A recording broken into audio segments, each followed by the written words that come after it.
So, everybody remembers this, or the inauguration of Trump, and you see the military behind them, right? And they were only behind him for a short period of time. That's never happened in any presidential inauguration.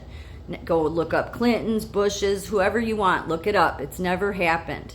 So that was unique right there. But they were only behind him during a certain portion of his speech. And that was the portion where he said, today we give, and I'm paraphrasing, Trump said it much better, today we give power back to the people, with us being in control. And then after he says that statement, they turn and they walk out. That's huge. This is huge. That people will overlook totally. Even myself. Because I've heard of this whole devolution of government, and it's also considered the continuity of government. So if you go to Rattle Trap 1776, and this is thanks to a commenter that mentioned it in one of my sections, I went to his site. He's a former vet. He doesn't just explain it. He has in his, if you go under more, under the video, he has the links of the law, what Trump signed into office, what was already in the books, and he explains it and ties it all together. He does, better than anybody I've seen, actually. Because I've heard of devolution, but I've been like back and forth. But then I get confused because it's like, well, Biden can sign that out, and no, he can't actually. If the military is in control, and controlled by a civilian, and who would be the civilian? The commander-in-chief, Trump. It's a civilian. He's considered a civilian now. So you give control back to the people, goes back into civilian control, the military, and there is law for that. Then it trumps, no pun intended, it trumps the Supreme Court, all of it. All of it. Yep, because it's a military operation. Now, I know people say, oh, I'm so tired of hearing that. I get people saying that, but I think at this point, you really have to call into question, is that really not happening? I think it'd be crazy to think it's not. Especially given some of the orders that Biden has signed that would totally go against his own agenda. Because if the military's in control, then they're the ones making the decision. They are the continuity of government. He is really strong in his statements because he's like, you don't understand military law, you don't understand the way it works, you're following all these people, they're getting money out of you, and people have probably heard of him. This is the first I listened to him, so I think he made a lot of sense to me. He says here, and he has all the links to back it up.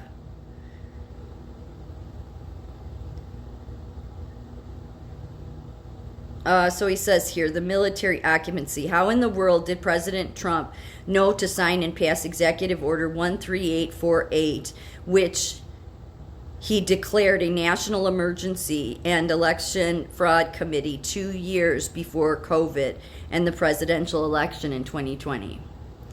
How did he know? It was 2 months before the midterms of November, so how did he know? A national emergency isn't anything small. It means a national security threat to the people of the United States.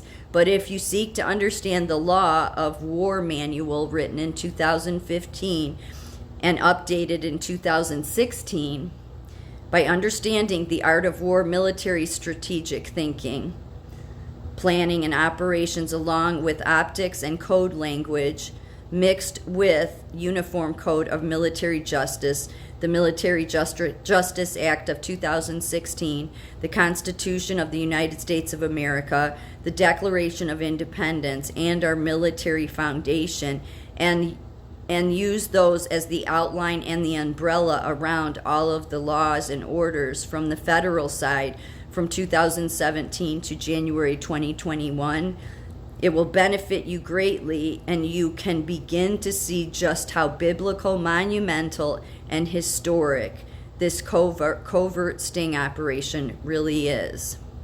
First, you must understand that military law is separate from civil law. That's defined in the Military Justice Act of 2016. Commander-in-Chief equals military law. President equals federal and civil law. Two separate laws, rules, roles, and duties. You should also look at the simple chain of command. And he even has the chain of command here. So, and just so people understand, devolution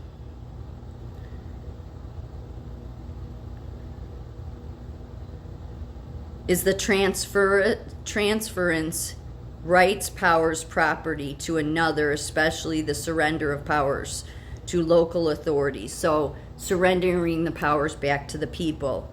So to have a civilian military operation. Now, people could say, "Oh, that's a coup." No, it's not a coup. It's not. It's none of that. The people that have totally violated the Constitution have been all the people before. The military knows this. The only person who's federalized the National Guard to active duty is the Commander-in-Chief, Trump. The same Title 10 that every single soldier has ever died under or swore an oath under protect the same Constitution and the same oath. According to regulations and the Uniform Code of Military Justice, Uniform Code of Military Justice equals military law.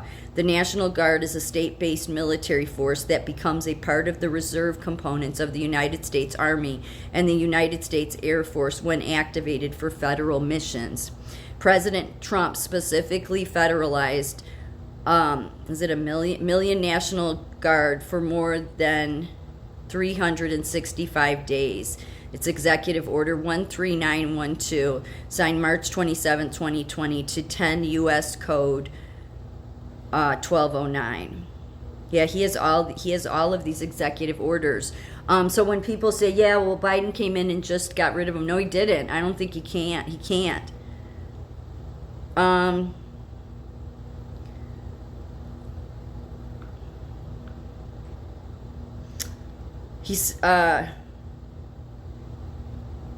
He said it's very important to remember what Trump said and what Sarah Huckabee Sanders said when she was the press secretary. We will never tell you about any military operations we're involved in. We will never tell you. Because if they do, then it gives it up to the enemy. And I remember that. He actually gets on people and says, you want to be spoon-fed everything. You need to learn to read again. 75% of Americans don't know what the three branches are. And he's right. They don't understand the three branches of government. He said military supersedes all things civilian. They are under a military operation. They are under a continuity of government. Yes, to not let to save our country that's been in the hands of sickness for a long time. So this makes sense. It makes sense, especially given this picture, okay, again. Because that's what Trump said on Inauguration Day. This is a different administration. We are giving powers back to the people. Because for too long, as he said, for too long, the government has been enriching themselves. And that's what happens. They go in, these politicians, and they go in with, maybe with a good chunk of money in their savings and come out with millions. And as he said, this is biblical. He shows the laws and orders that show how it's biblical, monumental, and historical. So I suggest looking him up again. You can find him on Rumble. His name is Rattletrap1776. He puts it together. He makes sense of it. And that's why it's really important to listen to what Trump says. So he's not just saying this stuff as commentary. He actually links it to all the executive orders and what's in the Constitution.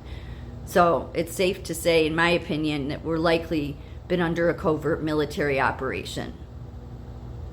And the military's in control under a civilian chief in command, which would be the civilian Trump.